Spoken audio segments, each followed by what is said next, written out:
जमलेल्या माझ्या तमाम हिंदू बांधवांनो, भगिनींनो आणि मातांनो, ज्या वेळेला उभं राहायची वेळ येईल त्यावेळेला बसू नका. कारण आता राम जेठमलानी यांनी जे प्रकार सांगितले भ्रष्टाचाराचे, त्यामुळे आज ना उद्या तुम्हाला असं उभं राहावं लागणार आहे आणि ती वेळ काही दूर नाही आहे. पण नेमकं त्याच वेळेला खाली बसाल. ठीक आहे, जरा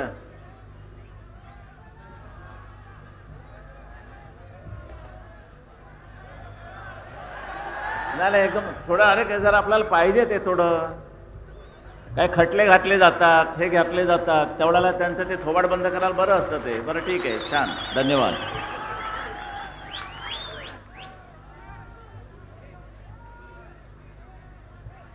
राम जेठमलानी मुंबईत आले होते आणि त्यांनी मला फोन केला. म्हटलं नुसता फोन करू नका, लोकांना कळू द्या तुमचं आणि आमचं नातं आहे आणि शिवतीर्थावरती तुम्हाला यावं लागेल आणि परखड विचार तुम्हाला मांडावे लागतील आणि त्याप्रमाणे त्यांनी येऊन देशात कसा भ्रष्टाचार चाललेला आहे, दुसरं काही कामच नाही. काल एक गंमत म्हणून झाली, आमचे पत्रकार सुंदर झाली, चांगले प्रश्न विचारले. त्यामध्ये एक खास प्रश्न विचारला म्हणजे खाजगीकरणाबद्दल तुमचं काय मत आहे. कारण मला खाजगीकरणही पाहिजे, पण ते शरद पवारांसारखं नको. त्यांचं खाजगीकरण म्हणजे जिथे खाजवतील तिथून पैसे काढतात असलं खाजगीकरण मला नको. देशाच्या हिताचं जे काही असेल, महाराष्ट्राच्या हिताचं जे काही असेल, लोकांच्या हिताचं जे काही असेल ते जरूर केलंच पाहिजे आणि आम्ही करणार. आणखीन एक चांगली बातमी म्हणजे काल वाचलीच असाल, त्याचे एक सामंत तिकडे आलेले आहेत पुढे. ज्या माणसाने एकलव्यासारखी लढाई दिलेली आहे आणि ह्यांनी अर्ज करून करून करून सतत ती लढाई शेवटी जिंकली आणि तुमच्या उच्च न्यायालयानं बॉम्बेचं मुंबई करायला परवानगी दिली, तो हाच मर्द. ह्याही वयामध्ये त्यांनी ती लढत दिलेली आहे आणि म्हणून त्यांचा आपल्या साऱ्यांच्या वतीने सत्कार करीत आहे. हां, बॉम्बेचं बंबई, बंबईचं मुंबई, आणि आता सगळ्यांनी त्याचा वापर करायचा. मुंबई ह्याखेरीज दुसरं काही नाही. ही अशी माणसं आहेत, चिवट आहेत, घोरपडीसारखी आहेत. बरं, तरुणांना लाजवणारं वय आहे, नाही तर आपण म्हटलं असं कशाला भानगडीत पडा, अमुक आहे तमुक आहे. तरी मी सरपोतदारांना सांगणार आहे की सरपोतदार, तुमची एक केस कोर्टामध्ये नुसती पडून आहे आणि ती म्हणजे मशिदीवरचे लाऊडस्पीकर. हे केव्हा खाली उतरवायचे. हायकोर्टाने कलकत्त्याचा निर्णय देऊन टाकलेला की उतरवा, पहिल्यांदा खाली उतरवा. त्याने उतरवले. पण भयानक बातमी आहे, हे करत असताना दुसरी येऊन ठेपली, थडकली.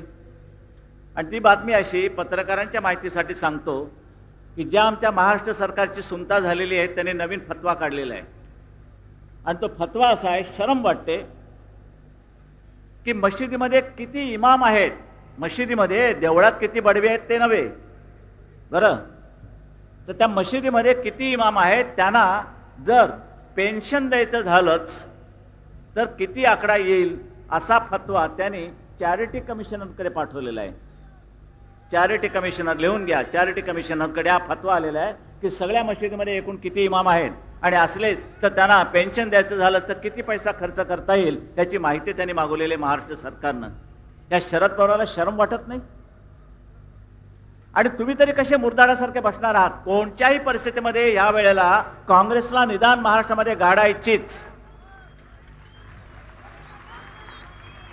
पण हे करत असताना किती जणांनी आपली ओळखपत्र काढली तेवढं सांगा मला. हात वर करा. आम्ही सगळ्यांनी नाही, उगीच करायचं म्हणून करू नका हो. खरंच फोटो काढलेत. हां, काय नाही तर निर्णय जर वाकडा गेला, उलटा गेला तर चेहरे मात्र फोटो काढण्यासारखे होतील. प्रत्येक कडवट हिंदूवाद्यानं आपले फोटो काढलेच पाहिजे. तिकडे त्यांच्या रंका सुरू झालेल्या आहेत. कालच मला वाटतं आमच्या शिवसैनिकांनी एक बांगलादेशची मुसलमान पकडून दिली.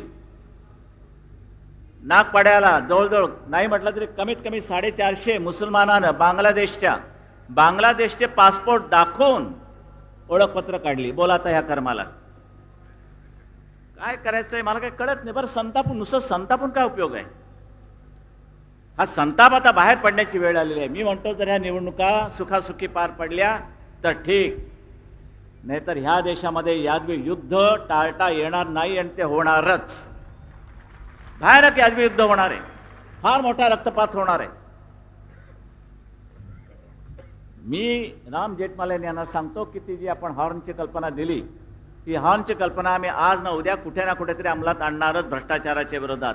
शरद पवार आणि त्याचं मंत्रिमंडळ जोपर्यंत तिथून खाली उतरत नाही तोपर्यंत त्यांच्या मागे हॉर्नचे भुंगे आम्ही लावणारच. करायला पाहिजे.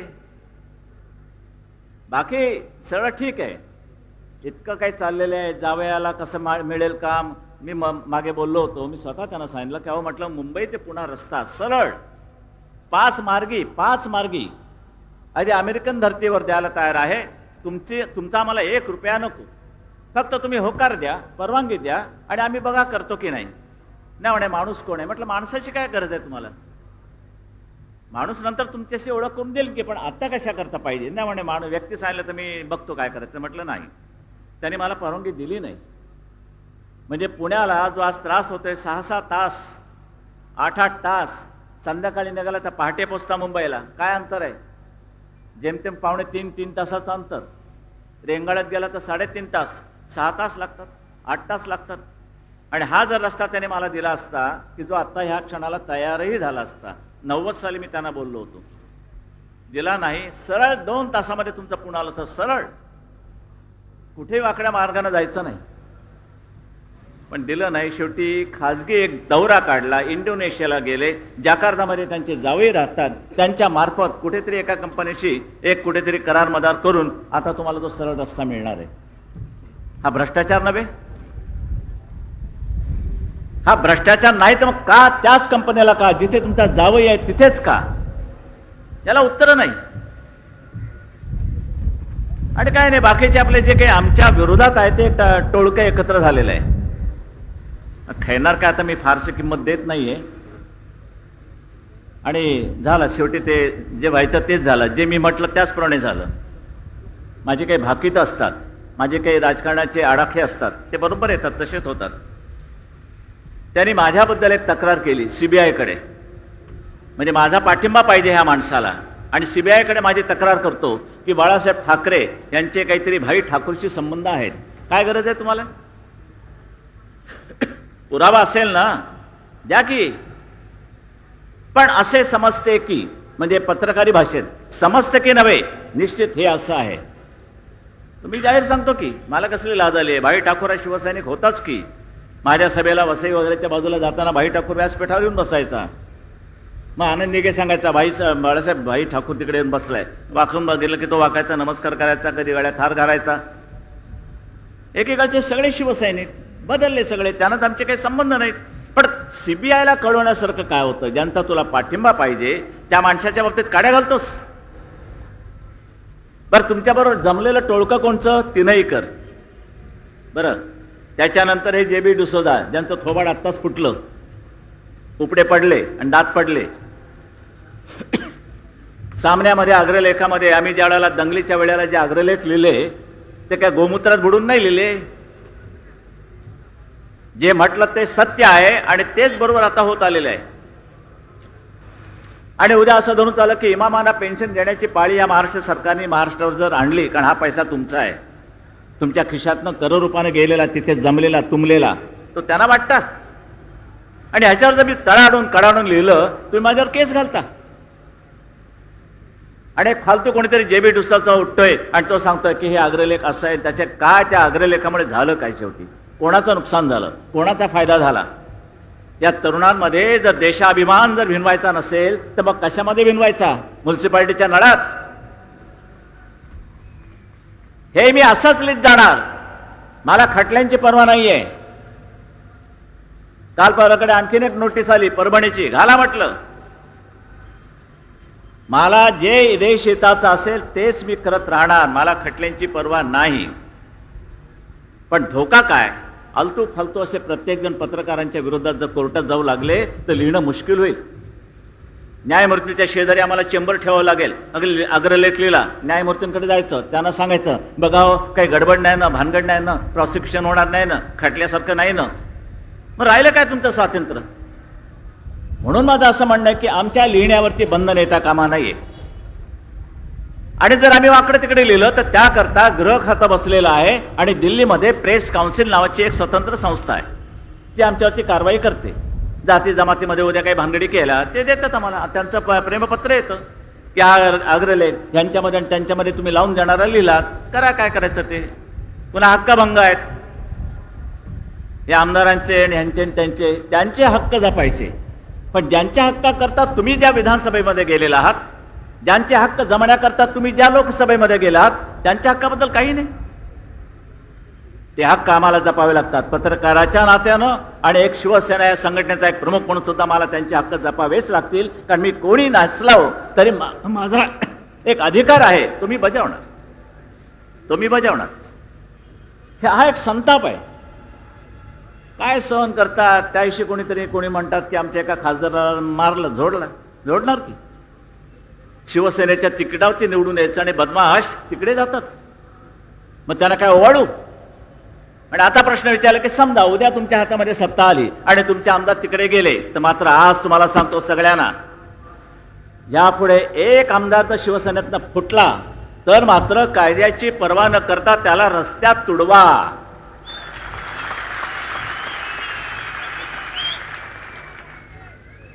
बरं, आणि महिलांनी ते एक चांगलं काम बजावं.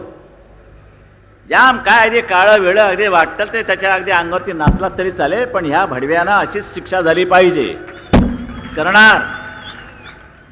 करणार की नाही, निवडून आल्यानं धडा शिकवणार की नाही, जर आरामखोरी केली तर. समजलं ना, हे करायला पाहिजे. मी लोकशाही फालतू लोकशाही मानत नाही. ही लोकशाही नव्हे की ज्या जनतेनं विश्वासानं शिवसेनेचा म्हणून तुम्हाला निवडून दिल्यानंतर तुम्ही तिकडे जाता पैशा करता. सरकार आलं होतं की शिवसेनेचं सरकार आलं होतं, पण शिवसेनेचा मुख्यमंत्री होता कामा नये म्हणून दुष्टाने, आणि विशेष करून जे शरद जोशी आहेत ना, जे शेतकऱ्यांचा नेहमी पोळका येतो त्यांना, पण शेतकऱ्याला विचारत नाही, संपूर्ण बट्ट्याबोळ केलेल्या शेतकऱ्यांचा, त्या माणसानं पहिली त्याची माणसं शरद पवारांच्या इकडे गेली. नंतर मग जनता दलवाले गेले. जनता दल तर आता फुटलंच आहे, बाकडं तिकडं वगैरे असं. पण हा प्रश्न आम्ही जो घेतलेला आता की महाराष्ट्रामध्ये सत्ता आणण्याचा उद्देश फक्त तुमचं भलं व्हावं. काल संजय राऊतचा ज्याला फोन आला की म्हणे दसऱ्याबद्दल तुम्ही काय करतात, लोकांना शुभेच्छा काय देता. म्हटलं काय देऊ शुभेच्छा हो, चांगलं तर व्हावंच, ही नुसती शुभेच्छा झाली, पण त्याला आकार कधी येणार, त्याला निश्चित रूप कधी येणार. ज्या वेळेला माझ्या हातामध्ये तुम्ही सत्ता द्याल त्याच वेळेला त्या शुभेच्छांना अर्थ चढेल, नाहीतर त्या शुभेच्छांना काही अर्थ नाही. कारण तुमचं वाईट कशा करता चिंतू. म्हणून मी सांगितलेलं आहे की ह्या वेळेला मी हे सोन्याची पानं तुम्हाला देतो आहे, आणि समजा तुम्हाला नाही पटलं तर ती आपटेची पानं म्हणून स्वीकारायला मी तयार आहे. पण या वेळेला हा बदल तुम्हाला घडून आणावा लागेल. मला कर्नाटकाच्या त्या जनतेला शाबासकी दिलीच पाहिजे. बरं असेल, आमचा वाद असेल आहे, पण कुठेतरी एक अभिमानानं आमच्या कार्यक्रमाचा वेळ तुम्ही त्या उर्दू वार्ताला देता, आम्ही नाही सहन करणार. पण बाळानो, कळत नाही तुम्हाला, दुर्दैव आहे, पोलीस फायरिंगमध्ये जवळजवळ 5 हिंदू आणि 6 मुसलमान मेले पोलीस फायरिंगमध्ये, आणि भोसकाभोसकीमध्ये जो एवढा आकडा आहे तो सगळा हिंदूंचा, हिंदू मारले गेलेले आहेत भोसकाभोसकीत. हे चित्र मी सहन करू शकणार नाही, बिलकुल सहन करू शकणार नाही. एकूण जो आकडा आलेला आहे मला वाटतं आता 30 पर्यंत गेलेला आहे, त्याच्यातले 10 बाजूला काढा, 11 बाजूला काढा, बाकी सगळा हिंदू मारलाय त्या लोकांनी. मला चिथवायचं नाहीये, पण तुमच्या हिंदुस्थानामध्ये तुमच्या पोटात सुरे जाऊ शकतात आणि सरकारला लाज नाही. ह्या पुढे मी तुम्हाला सांगतो, हे चित्र निदान महाराष्ट्रात, शिवरायाच्या मर्दांच्या महाराष्ट्रात मी सहन करणार नाही. काय याच्यामध्ये चिथावणी वगैरे काही नाही, हा आमच्या एकंदर जगण्या मरण्याचा प्रश्न आहे. आम्ही काही देवनारचे बोकड नवत किंवा काल परकडचा भांज्याचा खाटीक खाना नाही आहे. तिरांकेत हिंदू उभे राहिलेले आहेत, प्रत्येकाच्या गळ्यामध्ये झेंडूची माळ आहे, आणि ते आपले चाललेले सुरापर्जित वगैरे वगैरे, चलो साले एकेकाची मुंडी घाल त्याच्या ह्याच्यात. ते नाही जमणार. गांडूची अवलाद म्हणून कधीही जगू नका. मेलात तरी चालेल, प्लेग आला तरी चालेल. मी उलट प्लेगच्या उंदरांना बोलेन, ये रे ये, या गांडूंना लवकर मरण आण, असं मी त्यांना सांगेन. कशा करता जगायचं? मर्द म्हणूनच आम्ही जगणार आहोत. आणि या मर्दांच्या बाबतीत म्हणाल तर या मर्दांशी टक्कर घेण्याची कोणी हिंमत करता कामा नये, असं दृश्य साऱ्या हिंदुस्थानात उभं राहिलं पाहिजे. आणि ते चित्र मी हिंदूंच्या रूपानं हिंदुत्वाच्या रूपानं उभं करतोय. समजलं? आहे आता आम्ही गोव्याला जातोय, तिथे पण जरा झाले कुटू चालतंय. बीजेपीशी आमची युती नक्की, पण जरा जाहीररित्या त्यांना जरा काही सांगू इच्छितो. एक कानमंत्र देतो की आपला झगडा जागांचा नाही. तुम्हाला किती खुर्च्या, मला किती खुर्च्या. आमच्या खुर्चीला एक हातच नाही, तुमच्या खुर्चीला 2-2 हात. तुमच्या खुर्चीला 4 पाय, आमच्या खुर्चीला 2 पाय. असलं काही आमचं भांडण नाहीये. खुंटे घालू की मागून नंतर खुर्च्यांना. माझं भाषण नीट समजून घ्या, नाही तर उगीच गैरसमज होईल आणि पत्रकार मग एखादा हे करते बाळासाहेबांनी खुंटा घातला वगैरे वगैरे, असं काही करू नका. बरं, भांडण काय तुमचं खुर्चीवरचं? छे छे छे छे, खुर्चीसाठी भांडायचं नाही, बिलकुल नाही. आम्हाला भ्रष्टाचारी काँग्रेसचा रावण जाळायचा आहे, गाडायचा नव्हे, जाळायचा आहे. राम जेठमलानी सांगितल्याप्रमाणे तो रावण तुम्हाला जाळावाच लागेल, दिल्लीपासून ते गल्लीपर्यंत.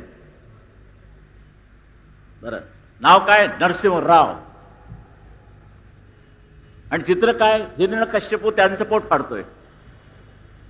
नाव काय? शंकरराव. तिसरा डोळा रावणच द्यावं, पण 2 डोळ्यांनी दिसत नाही. काय करायचे ते देवाचे नावं? बरं, त्यामाने आम्ही बरे आपले ठाकरे, ठोक तिच्या आयला झालं, ठणठणीत नाव. तर हे सगळं आहे. मी काय म्हटलं की आपण जागेवरनं भांडूया नको. मागच्या वेळेला जिथे तुम्ही पडलात तिथे आम्ही उभं राहण्याचा प्रयत्न करतो. निदान आम्हाला यंदा, म्हणजे मागच्या वेळेला तुम्ही पडलात, या वेळेला आम्हाला पडण्याचा चान्स द्या. बरोबर आहे की नाही? दरवेळेला तुम्ही पडायचं आहे, बरं दिसतं काय? मग युती कसली ती? मागच्या वेळेला तुम्ही पडलात, ह्या वेळेला आम्ही पडतो. बघूया ना, पडायचंच आहे ना. पण सत्ता का घ्यायची त्याचं कारण लक्षात घेताना मी सांगितलं, काँग्रेसला गाडायचे हे एकमेव ध्येय नव्हे, तर सत्ता हाती घेऊन लोकांना एक चांगलं सरकार आणि हिंदुत्वाचा जाम जोरदार असा ठसा आम्हाला उमटवायचा आहे. तुम्ही संपूर्ण हिंदुस्थानामध्ये राज्य करा, फक्त आम्ही महाराष्ट्र मागतो आहोत. जसं मुसलमानांना सांगतो ना, 3,500 हिंदूंची एकंदर देवळं पाडण्यात येऊन त्याच्यावरती मशिदी उभ्या राहिल्या. 3,500. आम्ही काय म्हणतो, आम्हाला 3,500 तुमच्या मशिदी पाडायच्या नाहीत, आम्हाला आमच्या फक्त 3 मशिदी द्या. बाबरी जी पडली 2 पाडायच्यात, आणि ती काशी आणि मथुरा. बाकी ठेवा की तुमच्याकडे, घाला लोटांगण, काय हरकत नाही. तसंच आम्हाला असं सांगायचं की सगळा हिंदुस्थान तुम्ही घ्या, पण महाराष्ट्रामध्ये एक चांगलं सरकार आणण्याची एक संधी आम्हाला द्या. गोव्यामध्ये तेच. महाराष्ट्रात ठीक आहे, गोव्यात नाही. म्हणजे काय, गोव्याची किल्ली तुमच्याकडे आहे? आणि ते खलं पाणी ते अगदी धाम तुम एक कमरे मे बांधावून चावी खो जायसारखं गाणं गाताना आम्हाला बाहेर ठेवताय. लाथ मारून दरवाजा फोडून टाकू गोव्याचा पाहिजे मनात आणलं तर. पण केवळ हिंदुस्थानचं नुकसान होईल, हिंदुत्वाचं नुकसान होईल. ख्रिश्चन पोर्चुगीजांचे जे केंद्र कोणी आहेत ना, ते बकरे किंवा त्यांची मेंढरं राहिलीत मागे, त्यांचं तर फावेल. म्हणून प्रत्येक वेळेला आम्ही त्याग करायचं. गोव्यात काय, मग तुमचं तरी कुठे होतं गोव्यात? तुमचंही नाही, आमचं नाही. एकत्र येऊन काहीतरी करूया, चांगलं सरकार देऊया. फालोरो बिलोरे फालतू लोक काढून टाकूया. पण काय त्यांच्या डोक्यातच नाही, जागांचा ओरबडा. मागच्या वेळेला आम्ही 200 मिळवले ते, ह्या वेळेला आमची जरा संख्या वाढलेली आहे, या वेळेला आम्ही जरा जोर काढलेले आहेत. मागच्या वेळेला 5 नमस्कार काढले आम्ही, सूर्यनमस्कार. आता या वेळेला 10 काढलेले आहेत. आम्हाला 5 सीटा पाहिजे, 14. काय पटत नाही मला. आणि म्हणून जरा थोडासा त्रास होतो, ताप होतो. पण शेवटी केवळ हिंदुत्वासाठी आणि सरकार गाडण्यासाठी आम्ही काही सहन करतो, ते दरवेळेला सहन करता येणार नाही. आणि उद्या दुर्दैवाने युती तुटलीच तर आपण काय करणार आहात? शिवसेनेचं सरकार स्वतंत्रपणाने निवडून आणणार आहात? आणू शकाल? नक्की? आईचान का आपला कंटाळा? बघू, मतदान सुरू झालेलं आहे, 2ला जाऊ, 2 वाजले, अहो उठताना, आणि 4ला जाऊ, 4 वाजले, अहो जाताना चहा पिऊन जाऊ, असं नका करू. पहिल्यांदा कर्तव्य बजवा. पण ही पाळी महाराष्ट्रात येणार नाही. परवा मी गोव्याला जातोय, जाहीर सभा होणार आहे, आणि त्यांना सुबुद्धी सुचेल अशी मी अपेक्षा करतो आणि प्रार्थनाही करतो. पण जागांचा बंटवारा हे आमच्या पुढे ध्येय नाही. मग ते म्हणते, मग असं जर असेल मग तुम्ही आम्हाला कशा करता? आज पूर्ण महाराष्ट्रामध्ये आपण विचार कराल तर शिवसेना जेवढी एकंदर मजबूतीने उभी आहे, पाळमुळं जेवढी खोल गेली तशी तेवढी तुमची नाही आहे, बिलकुल नाही. आणि सत्य असताना आमच्या जोरावरतीच तुम्ही आलात ना, तुमचा आम्हाला फायदा झाला असं आम्ही नाही म्हणत नाहीये. पण कधीही तुमचे 10 खासदार ह्या महाराष्ट्रात केव्हाही निवडून आले नाही, ते त्यावेळेला आले. हा युतीचा परिणाम लक्षात घ्या, आम्ही लक्षात घेतो. आम्ही असं म्हणत नाही की केवळ आम्हीच आणि आम्हीच नव्हे, तुम्ही सुद्धा आम्ही सुद्धा मिळून हे असं. पण काय ऐकायलाच तयार नाही. बरं, अशी गोचिडी प्रवृत्ती ठेवू नका, बिलकुल ठेवू नका. दूध प्यायचं तर सरळ दूध पिया. दूध संपलं तरी मात्र रक्त प्यायला लागाल तर मात्र पंचायत होईल. हे एक प्रेमळ सूचना मी त्यांना करू इच्छितो. बाकी वाव आहे सगळे. बरं, एक एक एक एक मुद्दे आणले तर काय होणार आहे तर काय सांगायला नको.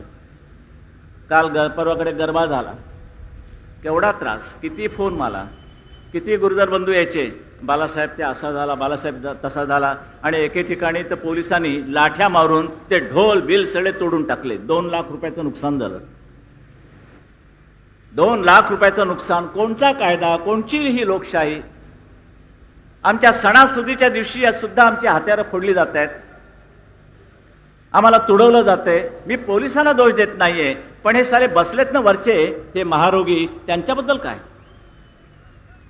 त्यांना हलवल्याशिवाय काही करता येणार नाही. फक्त एवढंच आहे, काही चांगले पोलीस असतात, काही अत्यंत गुरमीत, खडा अडकल्यासारखे. काय आता काय बोललात? एकाला सांगितलं त्यांनी, तू आता काय बोललात? तू काय बोललो म्हणाला? ते तुमच्या साहेबांनी वरती फोन केलाच मुळी, जरूर केला. सहानीना फोन केला, पोलीस कमिशनर. अहो म्हटलं 10:30 वाजता तुम्ही काय करता? 10 वाजता तर त्या गरब्याची दांडियाची सुरुवात होते आणि अर्धा तासात काय करायचं? जरा जिथे काही अशी वस्ती नाहीये, कुठच्याही इमारतीला त्रास होत नाहीये, मोकळं पटांगण आहे, कॉलेज आहे, रात्री काय कॉलेज चालत नाही आणि कोणाची तक्रार नसेल तर जाऊ द्या की, नाचू द्या की थोडंसं, नाहीतर आयुष्यात काय राहिलंय? बरं, आम्हाला त्या ब्रह्मभट्टाला नाचायला बोलवावं लागतं आणि नवलकरला वाटतं की मला हे नाचायचं सारखं वाटतं. प्रमोद नवलकर, आपली भूमिका ती नाही. आपण नाचायचं नाही, आपण दुसऱ्यांना नाचायला लावायचं असतं. हे विसरू नका आपली भूमिका. पण दांडियावरती बंधन, ह्याच्यावरती बंधन आणि मुसलमानांची नमाजासाठी भर रस्त्याची जेव्हा ढुंगणं वर जातात त्याच्यावरती तुम्हाला लाथ घालता येत नाही. या हजी अलीला गाड्या अशा आणाव्या लागतात, अशा इकडून का? हे इकडे वर आलंय त्यांचं. बरं, हे गॅस सिलेंडर असे वर आलेले आहेत. हे मी जर बंद झालं नाही तर आम्हाला पुन्हा महाआरती चालू करावी लागेल.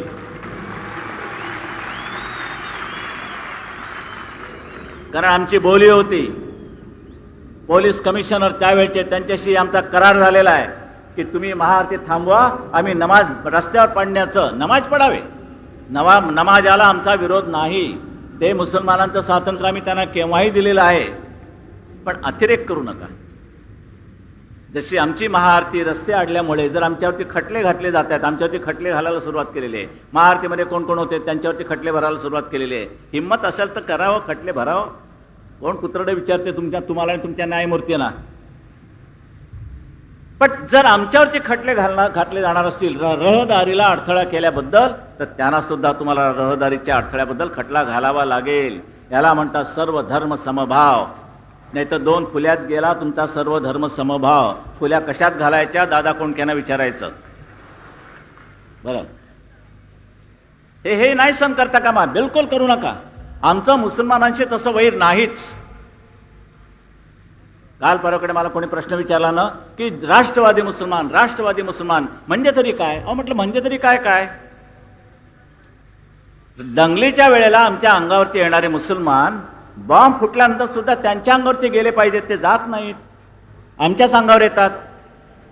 दंगल शिवसेनेने केली, दंगल बाळासाहेबांच्या भाषणामुळे झाली, दंगल बाळासाहेबांच्या अग्रलेखामुळे झाली, सगळं माझ्याचमुळे झालं, त्यांना पोरं झाली माझ्यामुळे झाली. नाही, मला वाटतं अजून एवढं नाही आलं त्यांचं, कुठे माझ्या वाचनात आलं नाही, तुमच्या आलं असेल तर मला माहीत नाही. सगळं आम्ही, ते कसं काय प्रत्येक वेळेला आम्ही सहन करायचं?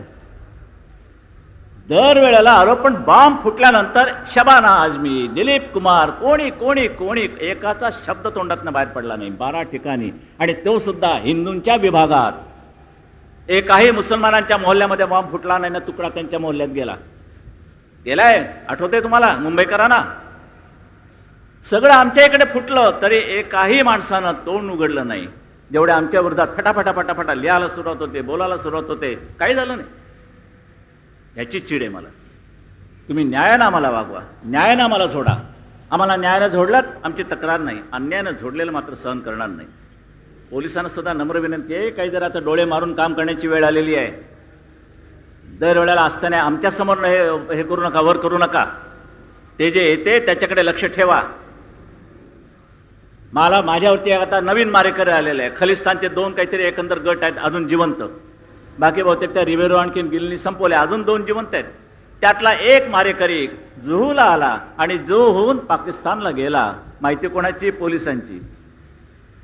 कुठे रे गेला, कुठे रे गेला तो? बाळासाहेबांना मारलेला माणूस. साहेब तो आता जुहूला हॉटेलमध्ये आहे. अच्छा, हां, व्यवस्था झाली आहे ना, बघ त्या बघ, काही कमी पडू देऊ नको. असं काही झालं तरी तो मारेकरी आहे. आरामात जुहूला राहून पाकिस्तानात गेलाय आणि त्यांनी त्यांची माणसं ठेवली आहेत की ह्या वेळेला ह्याला उडवायचा. त्यांना सांगतो, ज्या दिवशी ज्या रंगाची गोळी माझ्या अंगाला चाटून जाईल तर चाटणार नाहीच, तर मात्र ती अवलाद ह्या महाराष्ट्रात नव्हे हिंदुस्थानात जिवंत ठेवायचे नाही. बिलकुल एक शेवटच्या पर्यंत त्यांचा अंड शेवटचा जे असेल ते चेचून ठेचून टाकायची आपली शपथ आहे शिवरायाच्या पुढे. जाओ, हिंमत असेल तर या सालेन अंगावरती. बरं, तो खलिस्तानवादी असेल तरी क्षमा केली जाणार नाही आणि लांडे असतील तरी क्षमा केली जाणार नाही. तुम्ही करून बघा हो. नाही तर काय करायचंय? नुसते आपल्या भगवे झेंडे फडकत आहेत. काय करतात? आणि काय अंगावर की भगवा झेंडा तिकडे पशार. कोणी ह्याच्यात शिरतोय, कोणी त्याच्यात शिरतोय, कोणी ह्याच्यात शिरतोय, कोणी बंगाल्यांच्या इकडे, कोणी त्या उत्तर भारतीयांच्या इकडे. काय भागंबा कसली? या असली भागंबा ह्या पुढे होता कामा नाही. जर त्यांनी तेवढा प्रसंग आणण्याची त्यांची हिंमत नाही आहे. आणि एकदा एरोडा तुरुंगामध्ये जिवंत असताना काही माझे शिवसैनिक होते. ओळख झाल्यानंतर म्हणाले की आप क्या शिवसैनिक है क्या? तो हाँ, हम शिवसैनिक है. हाँ, ऐसा है क्या? अरे कौन? तुम्हारा साहब है वो शिवसेना प्रमुख? वो वैद्य मारने के बाद हम वहाँ जाने वाले थे मुंबई में आपको साहब को ख़त्म करने के लिए. हम आए भी इतना तक, फिर हम वापस आए. क्यों? तर त्यांनी असा विचार केला की ह्या माणसाला जर उद्या धक्का लागला तर आपले शीख समाज हा जागेवरती राहायचा नाही, म्हणून ते परत गेले. नशीब त्यांचं, समाजाचं. मूर्खपणा केला असता त्याने. आणि हा सगळा शीख समाज काय तुमच्या मालकीचा नाही आहे. कडवटपणानं देशाचं रक्षण करणाऱ्यापैकी एक समाज जर कुठचा असेल तर तो शीख समाज आहे. त्याला बिघडू नका. म्हणूनच मला ज्यावेळेला मला वाटतं इंदिरा गांधी मारल्यानंतर तुमचे हे आले होते आत्ता त्यावेळेला झैल सिंग, मी पत्रकारांना सांगितलं कालच्या त्या उघड्या सभेमध्ये, परिषदेमध्ये, झैल सिंगनी मला बोलवलं आणि खास अभिनंदन केलं, आभार मानले. दत्ता नलोडे माझ्याबरोबर होते त्यावेळेला, हे आपले महापौर, ते माझ्याबरोबर होते, इथे आहेत. मी त्यांना विचारलं, राष्ट्रपति जी आपने मुझे क्यों बुलाया? नहीं बाला साहब, मैंने आपको इसलिए बुलाया कि इंदिरा गांधी जब मारी गई तो दिल्ली में 2,500 हमारे सिख लोगों की हत्या हो गई. 2,500 शीख मारले गेले. तेवढ्या बायका विधवा झाल्या आणि 50,000 शिखांनी दिल्ली सोडली. 50,000, कल्पना करा काय त्यावेळेला त्या दिल्लीमध्ये झालं असेल त्या शिखांचं. देशाचं रक्षण करणारा एक शीख समाज. पण म्हणे मुंबईमध्ये काही झालं नाही, एकाही शिखाला धक्का लागला नाही. ह्याचं कारण म्हणे तुम्ही आहात. बरं, आपकी उंगली ऊपर जाती तो सिख समाज की बहुत बुरी हालत होती, मगर आपने उंगली उठाई नहीं, इसलिए मैंने आपको बुलाया है धन्यवाद देने के लिए.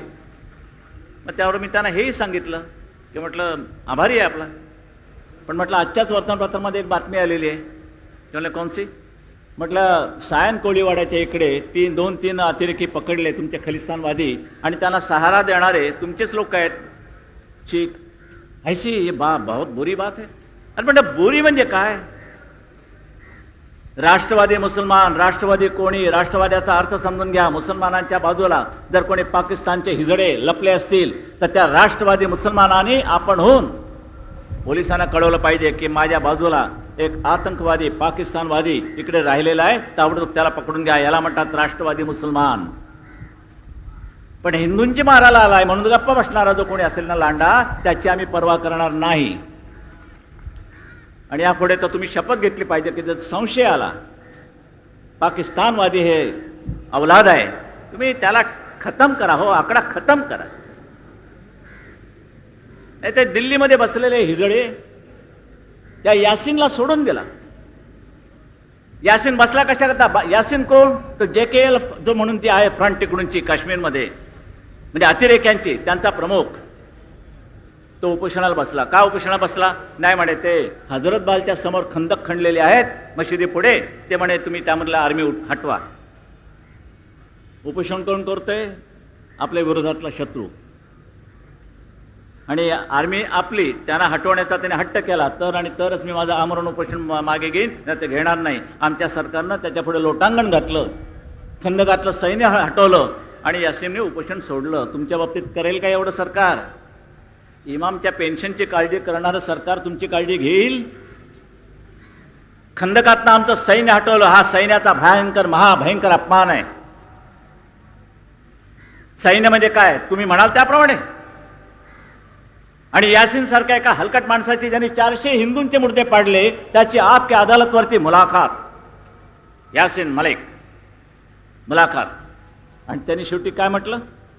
जगामध्ये सगळ्यात जर कोण क्रिमिनल गुन्हेगार असेल ते तुमचे महात्मा गांधी आणि सुभाषचंद्र बोस आहेत. हे यासीन मलिक म्हणाला, बाळ ठाकरे म्हणाला नाही. म्हणाल्यानंतर कुठेही काहीही ॲक्शन नाही, काही नाही, काही नाही. आज जरी नथुरामाचं नाव काढल्याबरोबर त्याच्या मागे लगेच खटल्याचा ससेमिरा लागतो. आणि या भडवा यासीन, पाकिस्तानचा अतिरेकी, तिथे येऊन तुमच्या महात्मा गांधींना शिव्या देतो. त्याबद्दल तुम्ही कुठे खटला घालायला तयार नाही. उलट आमरण उपोषणामध्ये मरण्याची शक्यता आहे. म्हणून त्याला सांगते, तू म्हणतो त्याप्रमाणे वागतो, सैन्य मागे घेतो, खंदक बुजवतो, पण मरू नकोस. हे राज्य करते. इतक्या नागडीपणाने राज्यकारभार ह्या देशाचा चाललेला आहे. भ्रष्टाचार होणार नाही तर काय होणार? हा भ्रष्टाचार गाडायचं एकच. आसामची जनता जशी उभी राहिली होती ना, आसामची जनता सत्ता दिली. तुम्ही एक प्रयोग माझ्या बाबतीत करा. हा बाळ ठाकरे आयुष्यामध्ये जर हरला ना, तर देशाला भवितव्य राहणार नाही, एवढं लक्षात ठेवा. आणि म्हणूनच सर्वात जास्त जबाबदारी माझ्या सहकाऱ्यांपेक्षा माझ्यावर आहे की मी हरता कामा नये आणि मी तुम्हाला हरू देणार नाही. म्हणून एक अशा उभारीने उभे राहा की पण संपूर्ण महाराष्ट्रामध्ये जिथे जिथे काँग्रेस उभी राहिलेली असेल ना, तिथे तिथे तिचा निपात करावाच लागेल. पैशाचे जर लाचार व्हाल तर शिवरायाचं नाव घेऊ नका, हा भगवा झेंडा हातामध्ये ठेवू नका. 5 लाखाला नंतर विकले जाणार असाल, 10 लाखाला विकले जाणार असाल आणि आता मात्र भ्रष्टाचाराचा निषेध करणार असाल, तर हे ढोंग महाराजांना सुद्धा आवडणार नाही. आणि हे ढोंग तुमच्या मराठ्यांच्या रक्तामध्ये असता कामा नये, एवढी काळजी घ्या. म्हणून शिवसैनिक तुमच्याकडे आदरानं लोक पाहतायत, तो आदर तसाच ठेवा. आज जास्त तापत नाहीये, कारण आता झाला 1 वाजायला आला, लांबून लांबून आलेले आहात. फक्त आज एकच शपथ घ्यायची की कोणत्याही परिस्थितीत येत्या 95 साली, मला वाटतं फेब्रुवारीच्या मध्यावर ह्या निवडणुका होणार, त्या निवडणुकीमध्ये आम्ही हा शिवसेनेचा भगवा झेंडा, भाजप आमच्या बरोबर आली जर गुन्हा घेऊन तर त्यांना बरोबर घेऊन हा युतीचा भगवा झेंडा आम्ही जबरदस्त बहुमतानं महाराष्ट्राच्या विधानसभेवरती फडकवल्याशिवाय राहणार नाही, असे हात वर करून शपथ घेऊन आजचं हे सोनं लुटून, नाही तर लुटाला शरद पवार आहे, तो लुटणाऱ्यांचा बाप आहे, पण त्यापेक्षा हे महत्त्वाचं सोनं लुटून आपण घरोघर जायचं आहे. आणि विजयाखेरीज आता दुसरा विचार नाही, विचार नाही, विचार नाही. जय हिंद, जय महाराष्ट्र.